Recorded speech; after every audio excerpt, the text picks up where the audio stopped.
이제 점점 날이 더워지게 되면 개식용에 대한 이야기가 들려오게 됩니다. 이러한 상황에서 주목을 받는 것이 개식용에 대한 반대 논리입니다. 저는 개식용에 대한 생각과 가슴속 이야기를 전하고자 참 많은 시간을 참고 지내왔습니다. 여러분, 우리는 종종 인터넷을 통해 다양한 의견을 접할 수 있지만 개에 대한 학대와 고통을 직접 목격한 경험 없이 객관적인 이야기만을 하는 경우가 많습니다. 그러나 생명을 다루는 주제는 심각성을 가지고 정확하게 이야기되어야 합니다. 따라서 개식용에 대한 반대 논리의 탑 3에 대해 이야기하고자 합니다. 첫 번째로, 개고기 식용 문화가 한국의 전통 문화인가에 대해 짚어보겠습니다. 현재의 시각에서 보았을 때 개고기 식용을 전통 문화로 얘기하기는 어렵습니다. 개고기 식용과 관련하여 개에 대한 학대와 잔인함이 연관되어 있으며 축산시설의 위생과 법적 규제도 제대로 이루어지지 않고 있습니다. 이러한 이유로 보았을 때 보신탕을 전통 문화로서 인정하기는 어렵다고 판단됩니다. 육견으로 인정해서 식용을 논하기에는 세계적인 추세로 볼 때 문화라는 말을 쓸 수 있는 대상이 아니라고 판단됩니다. 두 번째로, 반려견과 식용견의 차이에 대해 살펴보겠습니다. 반려견과 식용견은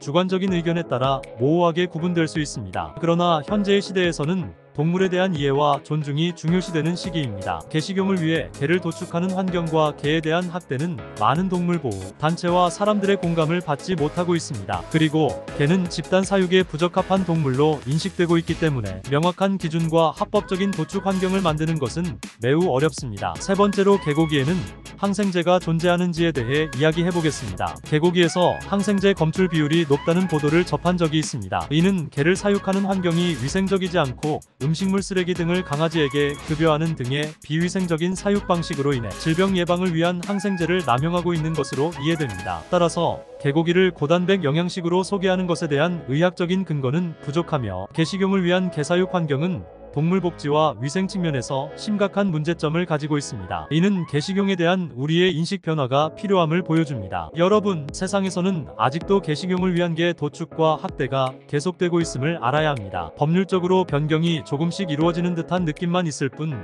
실제 현실 속에는 여전히 많은 변화가 없습니다. 법이 만들어진다고 매스컴이나 미디어에 나오지만 자세히 살펴보면 관리하는 시스템이나 체계가 마련되고 있지 않습니다. 그렇기 때문에 동물 복지와 생명 존중에 대한 인식의 변화는 긴 시간과 노력이 필요한 것입니다. 그러므로 우리는 개식용에 대한 반대 논리를 전하고 사회적인 이슈로서 반려인 인식 개선과 공감할 수 있는 이야기를 확산시킬 수 있어야 합니다. 그렇게 하기 위해서는 다양한 방법과 활동을 고려해야 합니다. 반려인 교육과 정보 제공, 법적 보호 강화, 대안 제공, 반려동물 문화 활동 및 캠페인 참여, 소셜미디어 활용 등을 통해 개식용에 대한 인식 변화를 이끌어내고 사회적으로 중요한 이슈로서의 인식을 확산시킬 수 있습니다. 개인의 노력과 사회적인 참여의 결합을 통해 동물 복지와 생명, 존중에 대한 인식을 높이는 데 큰 영향을 줄 수 있습니다. 누군가는 올바른 반려견 문화를 위해 노력해야 합니다. 저는 그것이 강사모 회원들이었으면 좋겠습니다. 우리의 작은 노력이 올바른 반려견 문화의 밑거름이 될 것입니다. 강아지를 사랑하는 마음으로